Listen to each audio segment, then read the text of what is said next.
Over the past couple of years, WWE have released hundreds of superstars from the roster, this all while WWE 2K22 was in development. This led to many people wondering which of the released names would make the cut, and today we have the answers. So without any further ado, let's look at every released superstar that made it into WWE 2K22. And if you haven't already, make sure you subscribe to WrestlePlanet Gaming so you don't miss any upcoming WWE 2K22 content. Scarlet Bordeaux joined WWE in 2019 and will go on to manage her husband Karrion Kross. After her husband was called up to the main roster without her, they were both released last year. Scarlet is included in 2K22 as a manager and her rating is not yet known. Next up is Ariya Daivari and would eventually be released in June 2021. Since then, he's made appearances in All Elite Wrestling and New Japan Pro Wrestling, and he has a rating of 70, one of the lowest on the roster. The real-life wife of AEW's Miro, Lana, is best known for being Rusev's valet when he was in WWE. Starting from 2016, she began to compete in the ring, although she failed to achieve any notable success. She comes in with a rating of 71, placing her as the lowest rated female on the roster.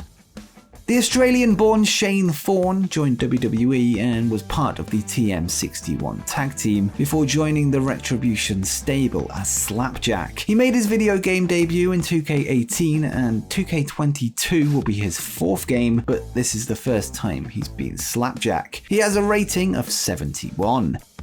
Next up is Tucker, who is best known for his role in the Heavy Machinery tag team as before his dismal singles run began, and the former 24/7 champion has an in-ring rating of 71. Brian Kendrick has been wrestling since 1999 and has signed with WWE 3 times, most recently in 2016 with him being a leading man of the Cruiserweight division. Brian asked for his WWE release in February 2022, after which he was supposed to wrestle in AEW before controversial conspiracy theory interviews emerged from the past that changed those plans. He made the game despite this controversy and is rated 74. Joining WWE in 2013, Kalisto would compete in both NXT and the main roster for the next 8 years. 2K22 marks his 7th game and he gets a rating of 74, amongst the lowest rated on the roster. Kalisto's Lucha House Party teammate Lindsay Dorado would join WWE in 2016 as part of the Cruiserweight division before forming the stable. Lindsay's rating in the game places him above his former teammate Kalisto as he has a rating of 75. After 8 years on the indies, Oney Lorcan got a WWE contract in 2015. 2K22 is his third WWE game and he's got a rating of 76. Interestingly, Mia Yim is in the game twice, not only with her regular gimmick as Mia Yim, but also as Reckoning, which was her gimmick as part of the Retribution stable. As we know, she was released last year in November, but despite this, she appears in the game with 2 characters, with Mia Yim receiving a 79 rating and Reckoning a little bit lower with a 76. Alexander Wolf has been part of 2 stables in WWE, firstly Sanity, led by Eric Young, and later on part of Imperium, led by Walter. Alexander has a rating of 77 in 2K22. And one half of the Iconics, Billie Kay, also makes the game. The former WWE Women's Tag Team Champion would be released in April 2021 before she made a debut in Impact Wrestling. She now holds the Knockouts Tag Team titles alongside Peyton Royce, and she makes the game despite having a contract with Impact with a rating of 77. Next up is Danny Burch, and the Brit spent the majority of his last 11 years on NXT, never really making a splash. He makes the game with a rating of 77. Fandango's greatest achievement was defeating Chris Jericho at WrestleMania 29, but other than that, he didn't really achieve much, apart from maybe his dance going viral. Later on, he'd formed the team of Breezango with Tyler Breeze before they were released together in June 2021. Fandango has a rating of a 77.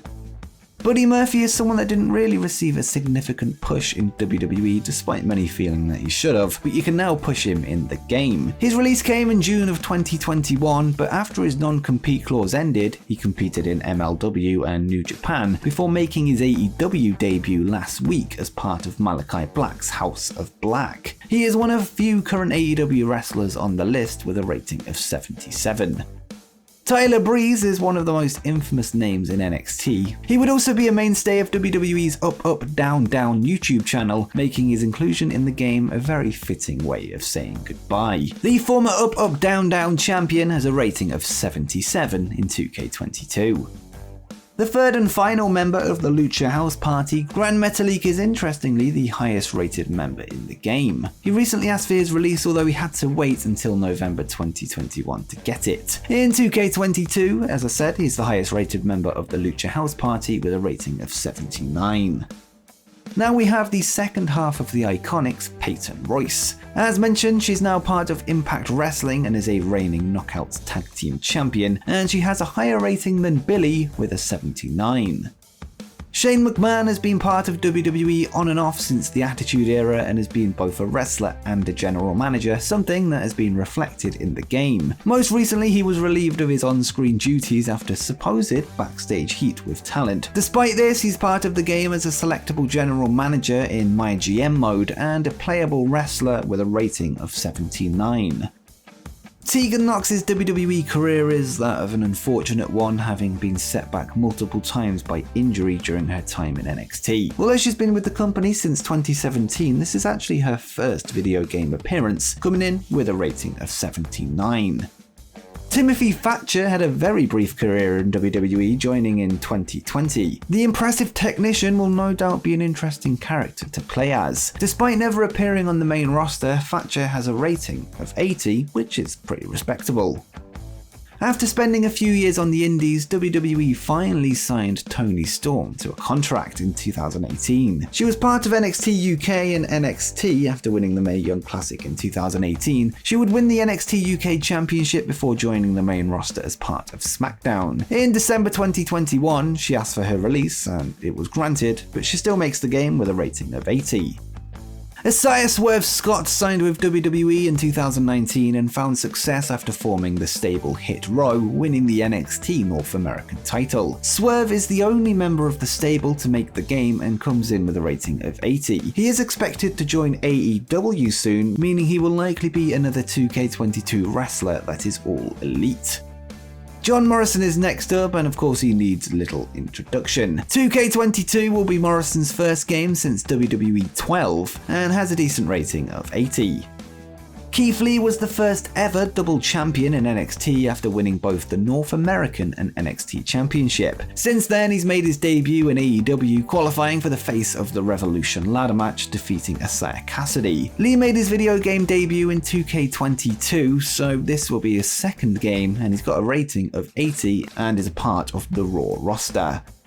The first person to win both the NXT Women's and NXT Women's Tag title, Ember Moon had quite a run in WWE, albeit not on the main roster, but she still makes the game with a rating of 81, and despite not being the highest rated female in the game, she's by no means the lowest. Kyle O'Reilly's WWE run is best known for his role as part of the Undisputed Era alongside Adam Cole, Roderick Strong, and Bobby Fish. 3 of the 4 Undisputed Era members have now been released, including Cole, Fish, and O'Reilly is the only one to make the game of the ones that were cut. He makes the game with a rating of 81, making 2K22 that bit more all elite.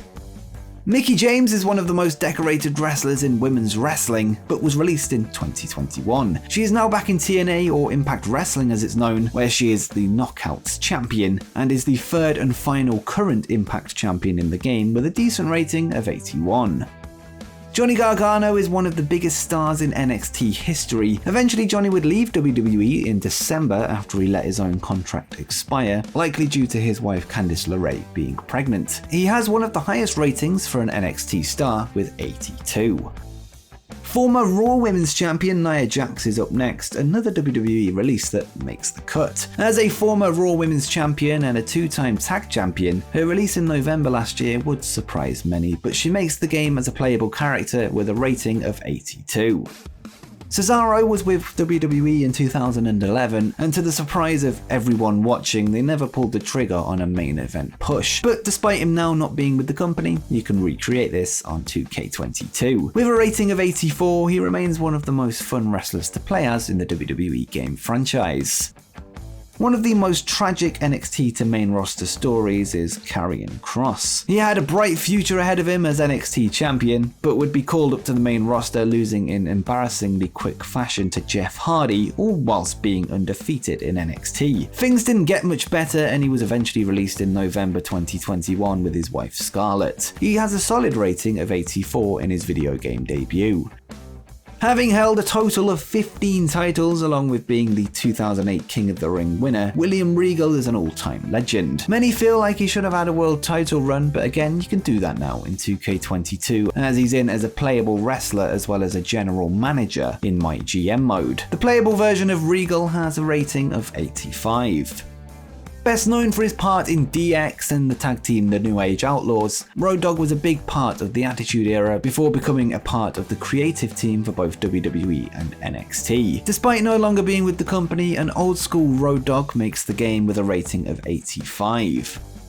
Next up is the one many have been waiting for, and that's Jeff Hardy, a man who we were unsure if he'd actually make the game. After a controversial exit last year with WWE requesting that Hardy go to rehab after walking out of a house show, Jeff would be released before passing his drug test showing that he was clean all along. He then rejected WWE's approaches to add him to the Hall of Fame before letting slip that he was heading to AEW once his non-compete clause ends on March 9th. This is the day after 2K22 goes into early access, so he could be all elite before the game officially drops.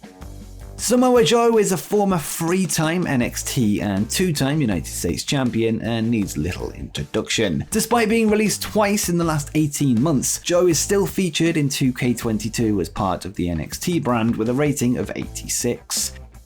Despite his recent WWE release, Ric Flair is still in 2K22 as part of the Legends roster, although this is surprising given the recent Dark Side of the Ring controversy. He comes in with a rating of 88, the second highest on this list. And finally, we have Braun Strowman, somebody that, despite being a main eventer for a long time, only held a WWE main event title once. With a rating of 90, Braun is amongst the highest rated wrestlers in the game despite no longer being with the company, and he is the highest rated of the released wrestlers on this list.